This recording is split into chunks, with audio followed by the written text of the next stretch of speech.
watching all the world go by now, underneath the hazy sky now. Got my ticket for the long ride. Yeah, from my park bench perspective, got that wide-eyed view on life. My park bench perspective, helping me to win the fight.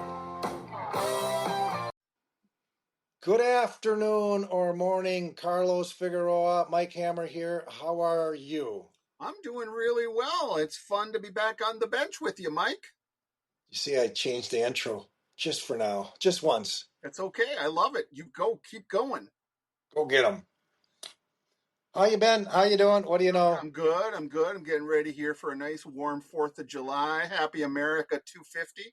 I've actually been doing some research. I've been trying to find, and I remember obscure things, but I was trying to find in 1976, our great nation celebrated our bicentennial.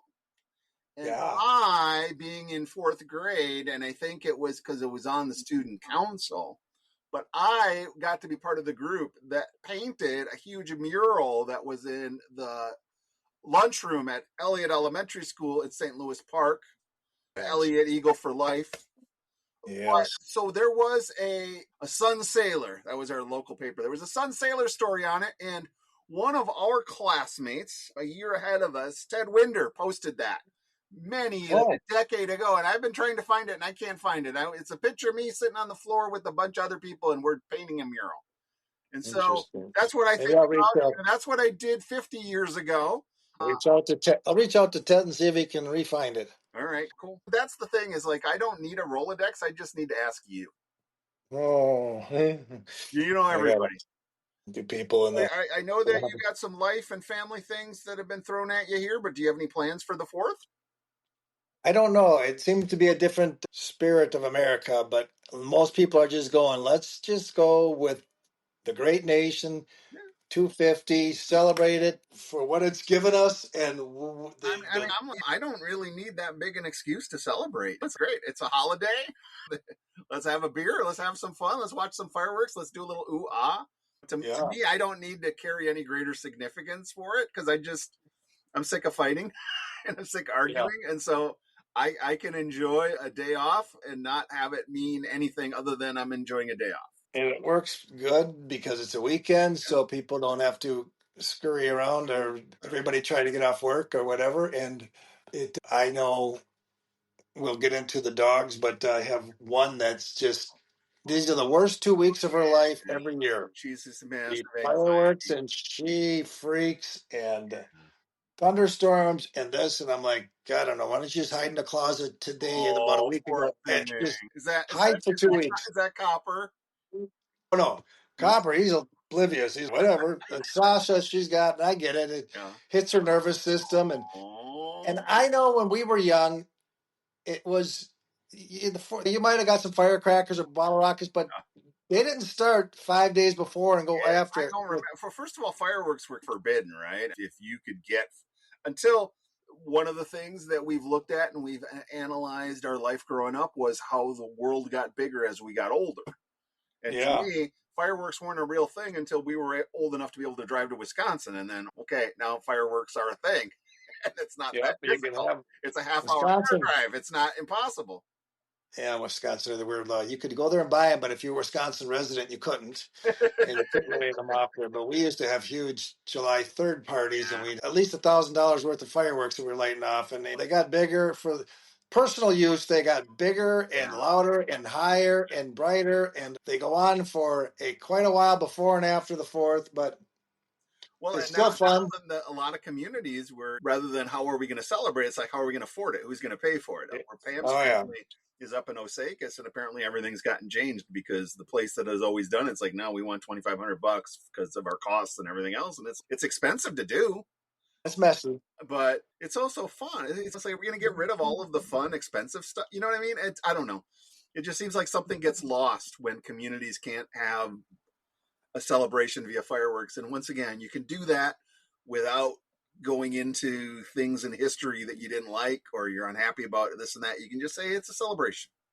And we had a pretty good spot. And back when our world just was St. Louis Park, we really didn't know of fireworks anywhere else. We were lucky. We had a good spot. We grew up with a place, and now it's like, where do you want to go watch the fireworks? If you go out and you're not in a low-lying valley, you could probably see fireworks every direction you look. Honestly, I got to tell you, when I was a little kid, that hill in Aquila where you would watch the fireworks was like massive. Right now, you look at it, it's like it's really not that impressive a hill. But back then, it was like, oh my god, the whole world is here. And then, did you ever chase after? Because one of the things, they would shoot a guy in a parachute that would come down. Oh yeah. Did you ever get the parachute guy? I know I tried to get him, but I never did. Not a real guy. No, it's not Super Dave Osborne. Yep. It's like a plastic army.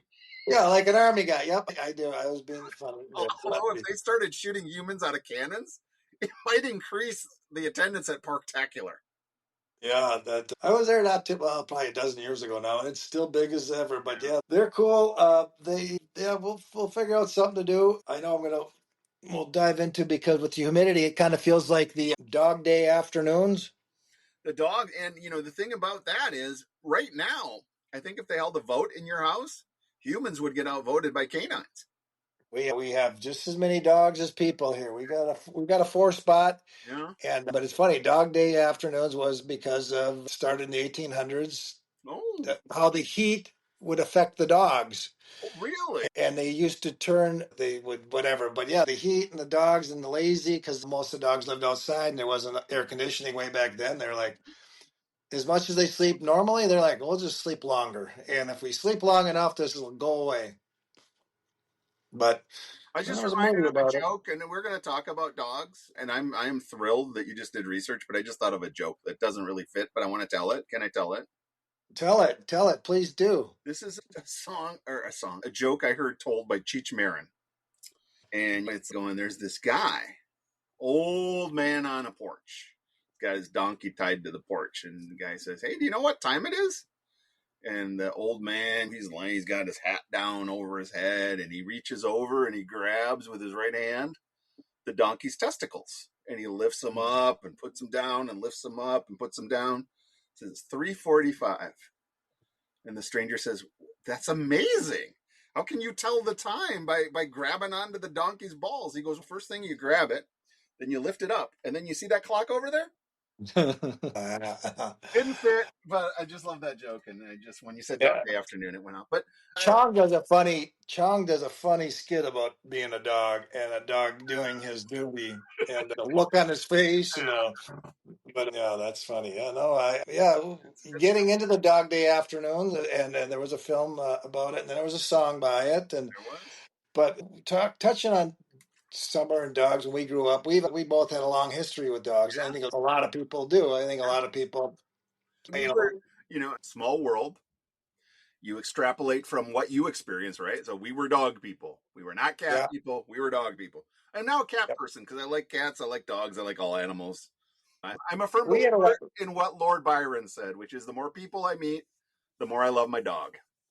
Yeah, there's two things. One, the new exuberant, brand new dog people, and they're like, dogs love me. And as a comedian said, that's because people don't. Yeah.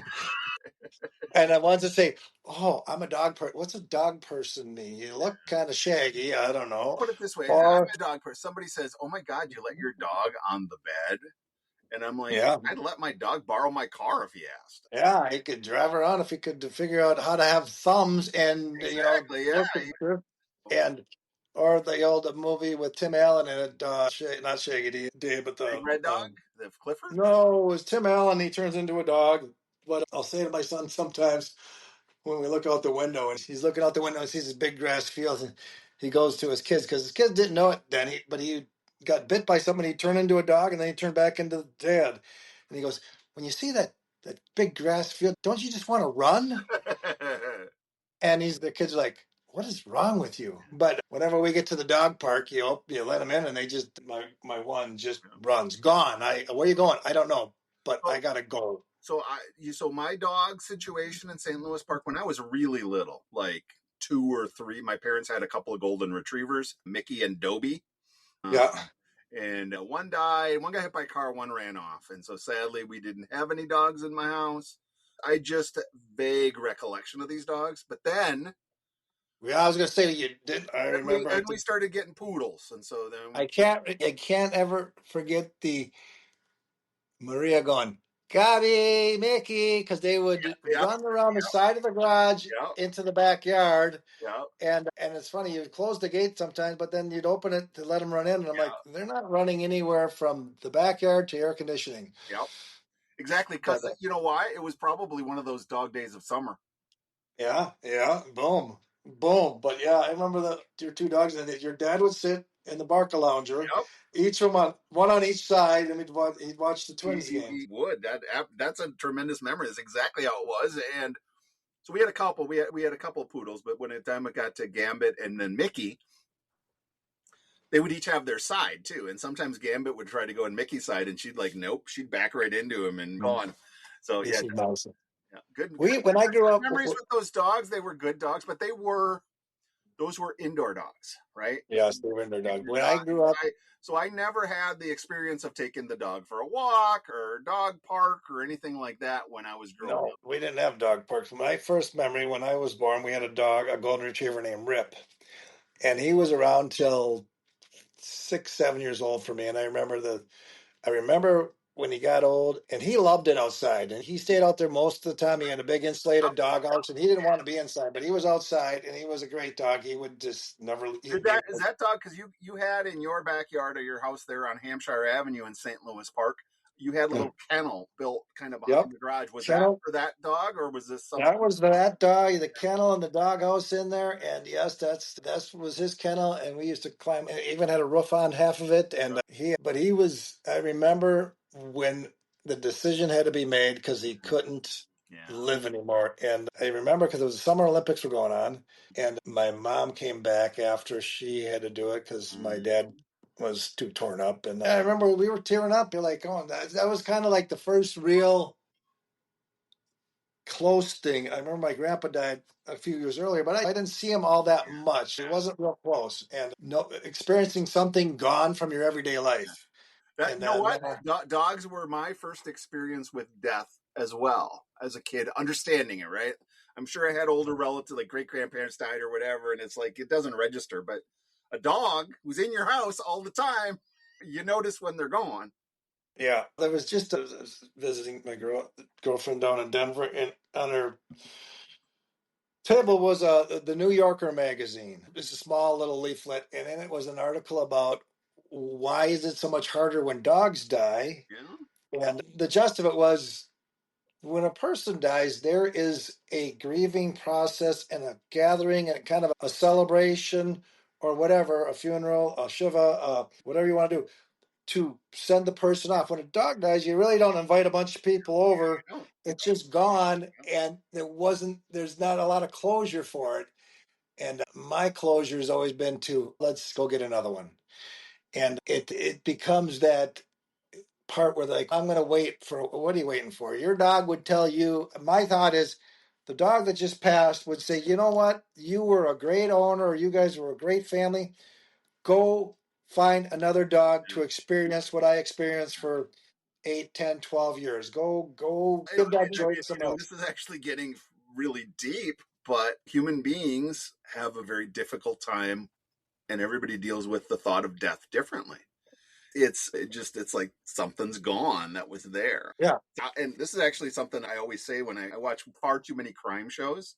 It always bugs me that when the police have as a sign of guilt of how they behaved after, and it's like you can't judge human beings based on how they behave when someone dies, with one exception. If it's your friend or your family, you just show up. Just be there. Yeah. Just be there. But if it's your parent or your loved one at that point, or your kid at that point, all bets are off in terms of how you deal with it. Whatever gets you from today to tonight, from tonight to tomorrow. I can't imagine that level of sadness. Just dealing with elderly parents passing away is hard enough, where they've experienced a wonderful life and they've got memories. But when it comes to death, what you're missing is it's selfish. It is. What we are experiencing as loss is our loss. Yep. We miss having this animal. We miss having this human being in our life, and it hurts us to not have them there. Yeah, and the hard part, one of the harder parts is it's the last year or so with the dog. If your Yeah, dog lived yeah, out their life, yeah. it's not the same as the last few years with a close relative because they don't know anything but to survive, and they don't have a choice. You can't sit there and you can say They can't explain their symptoms. They can't.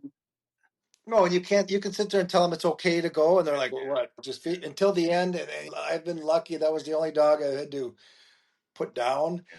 The rest have just something came up, cancer or something weird, and they just died. And it's I've had to do it with elderly dogs, and it's just it sucks. But that was part of the article. Was like, you usually know when it's time. yeah, part of this And article. actually, what's sad is, and this once again, this just turned deep as all get out. But Yeah, we're actually, in a certain sense, more humane with dogs than we are with people. Where it's there's like, that. we're able to say it's time, they're suffering, and we're not able. And I get it because no one wants to pull the plug on grandma, right? But Yeah, we've dealt with it. There comes a point in time when quality of life, at this point, them being alive is for you and not for them. yeah. And you don't have the heart to do it because Of it's course not. and But you go to a vet and the vet's going to say, "We'll charge you $100 to say I don't know, do what you want to do." But the part of that article I forgot that article I was just talking about was the hard part. The guilt we have is because this is a dog that you're the whole their whole yeah, a dog's part of your world. yep, To a you're their dog, you're the whole world. yep. And you get them in the car and you're going. And the dog's okay, and they go to the vet. And they go, okay, we're going here. We've been here before, but then we get to go home and have a treat, right? And you can't tell them this trip Dude, I'm you're gonna break out in tears here, man. you're not coming back. So you betray Yeah, this thing that loved you unconditionally with unconditionally. Yep, nothing yep. but that's why I say get another dog and find the joy there. But Sometimes it takes time. Sometimes it takes time. You need to be ready. You can't just because to me it feels like if you just automatically just get a new dog right away, it almost feels like it's hard not to think of it as a replacement. And but like I said, you don't replace pets. You just have a new source of love. but yeah, to me the memories are still there, and They exist forever. And you're right. It's just everybody processes it different. I get that. For me, it's like I need the void to be you really filled. are not a trans. You don't believe in transitional time. As I'm going to tell a little story out of school here, but I believe that this was before you were married. That you broke up with a long-term serious girlfriend and then met your future wife right away. You didn't even give Yeah, yourself any kind of buffer, transitional. No, you just went from one to the other. yeah, same day. Yeah, but go ahead. Same day. Go ahead, caller.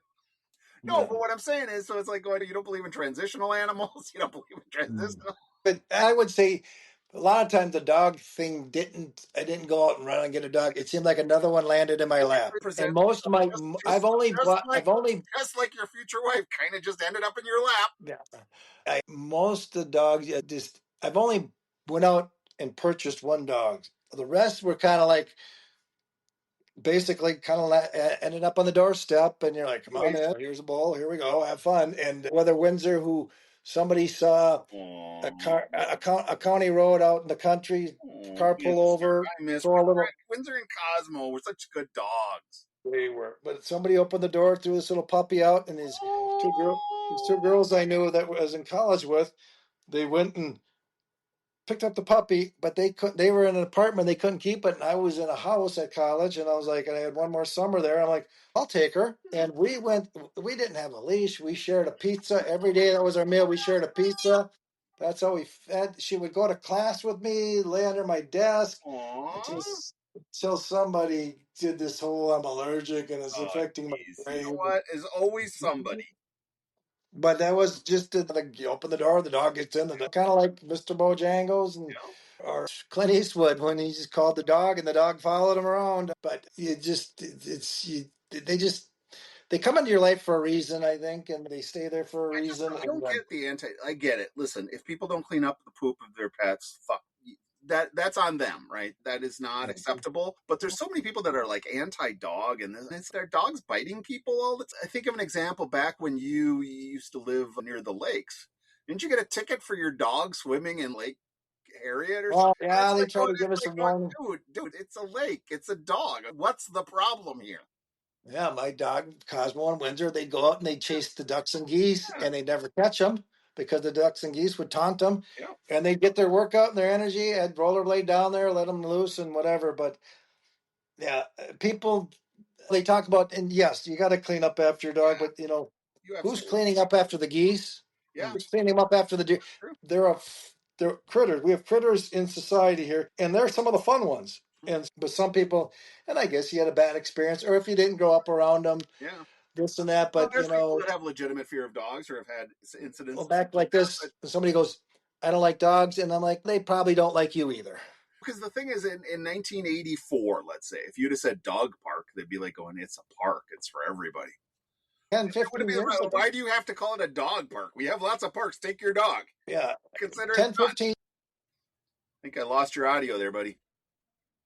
Or you can, if you bring your dog there and your dog doesn't like other dogs, you shouldn't be there. But they're going to wrestle. They're going Let to. them off leash, which is one of the keys. We grew up, and I know this just because a lot of dogs just you open your door and you let them outside, and then they knew where the food was. They came back, and you knew the neighborhoods. Yeah. You knew the dogs in the neighborhood because they kind of roam around. And somebody had a bad dog. Obviously, that dog wasn't around long, but most dogs are good. They want to be petted. They want to be fed. They want to be able to sleep. And you know Mhm. what? If we could not have stuff exploding in the air for a couple of weeks, that'd be good too. Yes, but or if they don't use them for tests like that place in Wisconsin that got shut down with all the beagles. Oh, The farm, whatever experiments they were doing on them, and hundreds of beagles got rescued. But the dog I brought home when I was 13 in one of those. oh, that's right. You told that story, weren't you? At the Jolly Troll or something? And No, I was at Baskin Robbins over Baskin at Robbins. Texatonka, and I took it home in one of the big ice cream pails. And unfortunately, that dog could jump. She jump a fence 5 feet high, and he'd come back for the most part. But after a couple of years, I don't know, either somebody got a really nice dog, big black Irish setter, or I don't want to think about the other possibilities. But that was before dogs were chipped. Yeah. And back when I was 14, I wasn't going out to find a way to get a dog tag You weren't engraved. looking for it. You were just like, okay, here's okay. Now you're like, and I've had my dogs run a bit when I relocate in Somerset, and they would take off, and they'd get a phone call. I'm like, and I had Sasha, the little pug wiener dog mix, and then I had a lab, and I'm like, how did you guys get 5 miles away with her tiny legs?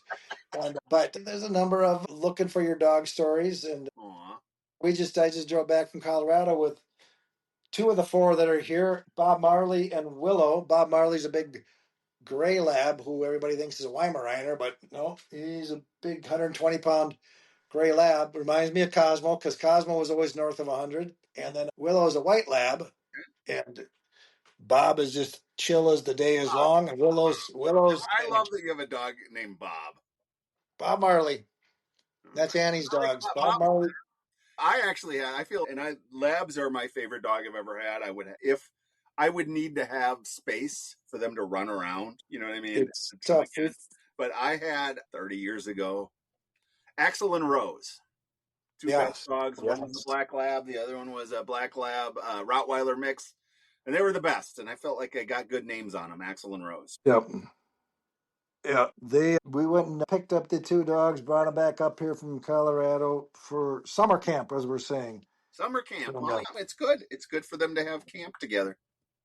Yep. Yeah, they don't know. They're like, as long as we can sleep, which we sleep on the floor, so that's pretty easy. But we took them to the Black Hills and wandered around there for a while. Are they good car travelers? One is, the other one's always, well, where am I going? I don't know. And I'm like, well, you don't have a say. You didn't get a vote. You don't have a say. Get in the car. I'm going to mention my last dog that we had here who sadly died 3 years ago, Max. There was nothing Max loved more than having his head out the car window. Yeah. That made him so damn happy. So happy. Yeah. And he liked to have it on both sides because he's, okay, I want my head out. Okay, I want my head out this one. I want my head out this one. And what do you see when you see a dog's head out the window? Oh, look at that puppy. Oh, look. Pure joy is what. Look at the puppy. Yeah, somebody's cleaning up after you, buddy. But I don't know.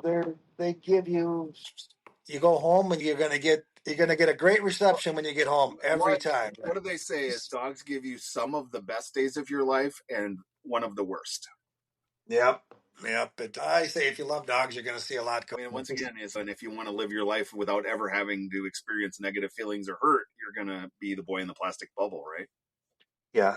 And it's a lot easier because if you got to travel and you have dogs, you have to make arrangements. Yeah, and it's a lot easier now. They have doggy daycare, doggy stay, and kennel your dog. And there's an app for that, Mike.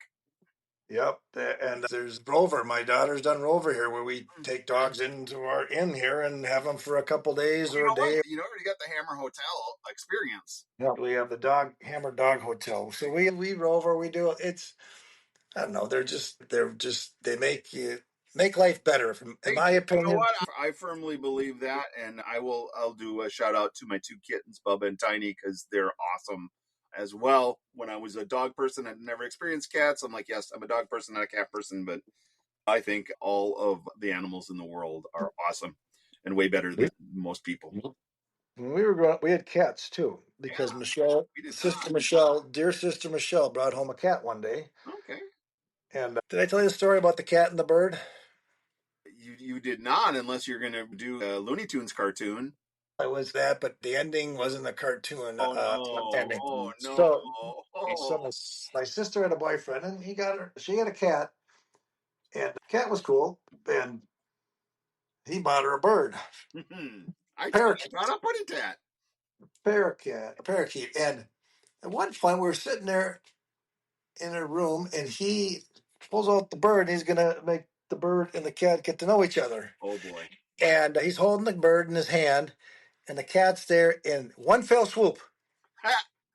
That bird didn't have a fully attached head anymore. And I'm looking at him, and I'm like 15 or 16 looking at him because, it was, and I'm like going, I cannot believe what I just saw. You thought this was going to end well. Went full Aussie. I'm looking at him. Now what do I do? I'm like, I don't know. Get rid of the evidence, eat it, put it in your mouth and see a feather sticking out. But they don't want to be friends. It's hard enough to get cats and dogs to get along at times. But I like the cats that sit there and give the old 1-2 to the bigger dogs. The dog will come up and the cat go boom, boom. 1-2, get away from me. And the dog's, what is that thing? I get to see some pretty decent boxing. Yeah. And you see the videos now where the little cat freaks the big dog all the time. Oh my God. The dog's side-eyeing the cat, trying to walk her on. The cat would move, and the dog, I can't get down the stairs. The cat won't let me. You're like, dude, you're 10 times bigger than the cat. I'm not going to do it. Yeah. I'm freaked out. But right, this has been another fun episode on the bench. It has been we didn't even get all to all my dog stories. We did not. We'll have to do Pets Part 2. Because Windsor, we've talked about a few times. Yeah. When I had to send Windsor off to the great abyss. Yeah. You and Chuck showed up. It was December. We dug a hole. You guys brought a bottle of Windsor. You guys showed up at my door, and I remember because I had to work the night that she got died, and I waited. And you showed up. We buried her. A guy that used to come into the bar he would make ornaments and statues out of copper, and he made a nice in the ground headstone. And that's so sweet. But it was good. But yeah, dogs are cool. We'll pick this up again because I got some more pet stories I could share. Some stories of Axel and Rose running around the neighborhood and my poor little 4'11" mom chasing after him. Funny, yeah. The old yelling for him.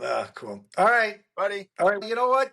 Everybody out there and everybody going to Aquila for the fireworks. Shout out. It's still the best fireworks I've ever seen. Absolutely. And you be good, and we'll do the bench again and talk about more fun stuff. All right, buddy. Hammer and Carlos. Out. Watching all the world go by now, underneath the hazy sky now. Got my ticket for the long ride. Yeah, from my park bench perspective, got that wide-eyed view on life. My park bench perspective, helping me to win the fight.